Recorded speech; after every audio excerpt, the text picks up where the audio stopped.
viewers, I hope you're all doing great. Welcome to my first official YouTube channel. It's called Yaruq bin Saeed's official YouTube channel. Alright, I'll be talking about mainly cricket, and in cricket I'll be specifically talking about PSL, this year's PSL, 2021 PSL Season 6. Now most of you would be wondering what is PSL. PSL is basically Pakistan Super League. It's a league in which young cricketers, young and budding cricketers from Pakistan get a chance to play with the best in the business.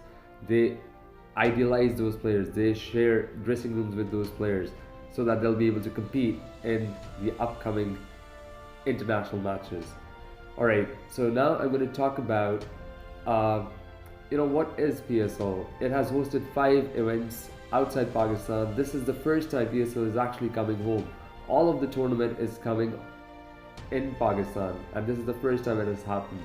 Pakistan suffered a huge loss when international cricket was basically taken away from Pakistan. The attack on the Sri Lankan cricket team in 2009, they had really bad memories. So now we are slowly starting to get cricket back into Pakistan, and I just figured this is the best time to start post-match analysis. Number one, I would be starting off by talking about the PSL opening ceremony. The PSL opening ceremony went amazing. It was a ball. The people who went there, the 20% crowd that was allowed inside the stadium because of these testing times, these COVID times, they had a ball. And I think I'd like to talk about the security agencies, all the police departments, the broadcasters who have put such a great effort to commence such a wonderful tournament. It's after IPL or the Big Bash. People still compare Big Bash with PSL. It's again a debating point, but I feel like PSL is going to be the biggest brand of Pakistan since it's all about cities. Everyone gets involved. PSL is all about every city getting involved. We live in Lahore, we'll back Lahore, but you will back Lahore to go all the way. Islamabad people will support Islamabad, Quetta people will support Quetta. Then you have Peshawar, which is again a fantastic franchise led by Javed Afridi. Then you have Karachi Kings, which is like the biggest city of Pakistan. So you've got franchises from all over Pakistan, all the big cities. Multan is always there. It is the 6th franchise. They're also thinking of starting a new franchise, 2 more franchises. So let's see where that goes. Alright, now I'll be talking about the first match that took place in the National Stadium, Karachi on the 21st of February. Alright, this match was between Karachi Kings, the defending champions, and it was against Quetta Gladiators.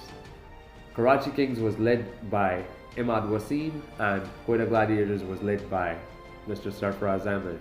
He's ex-Pakistan cricket captain.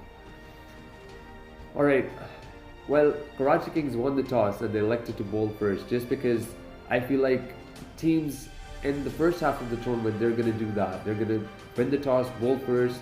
They'll have some idea of, whatever runs you put on the board, the other team will try and crack it down. And that's exactly what Karachi did.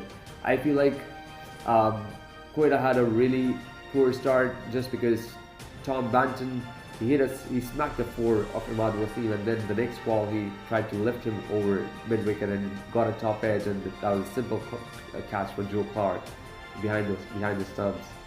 Then you talk about, I feel like the batting order of Quetta Gladiators needs to change. Chris Gale came in at 3. He should have opened the innings with Tom Banton. Sarfaraz Ahmed looked like he was out of place. He's someone who's a timer of the ball. He's not someone who can force the issue, who can force the bowling.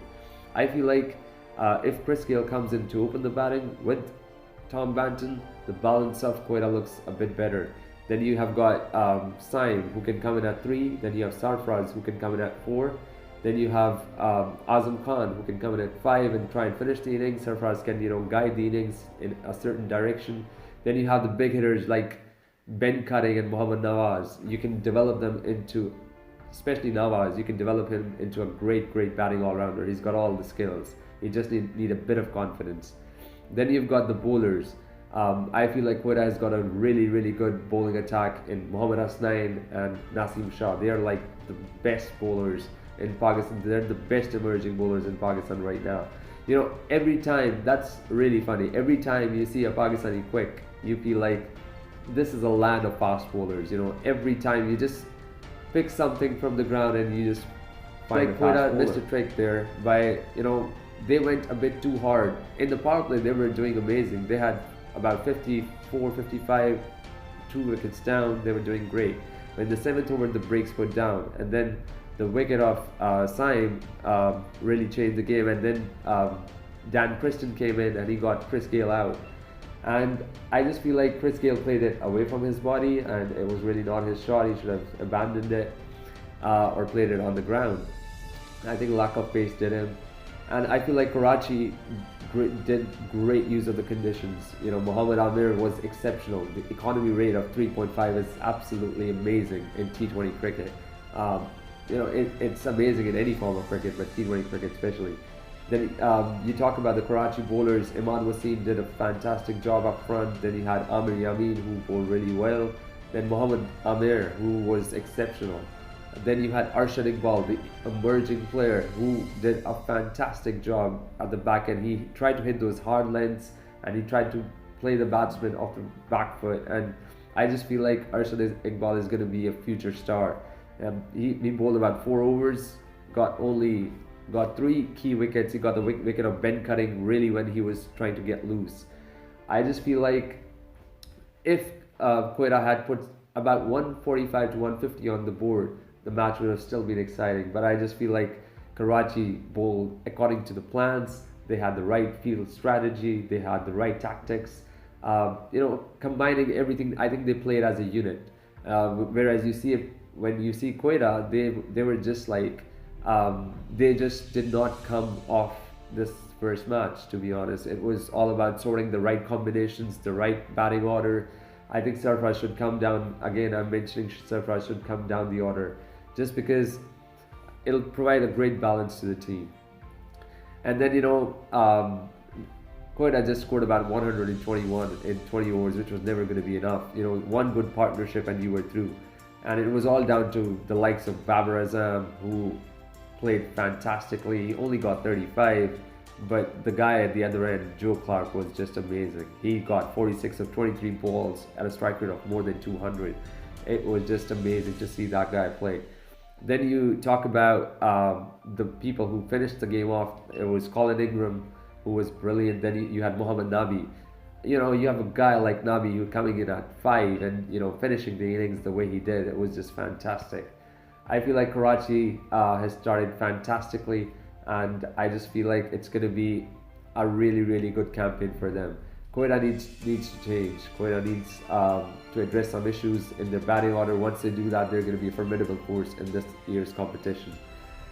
Alright, this was all about the analysis for this game. I'd like to give more analysis in the next post-match, which are going to be played tomorrow. Tomorrow you have Lahore Qalandars playing Peshawar Zalmi, which is going to be another cracker, and then you have Multan Sultans playing Islamabad United at night, which is going to be a cracker.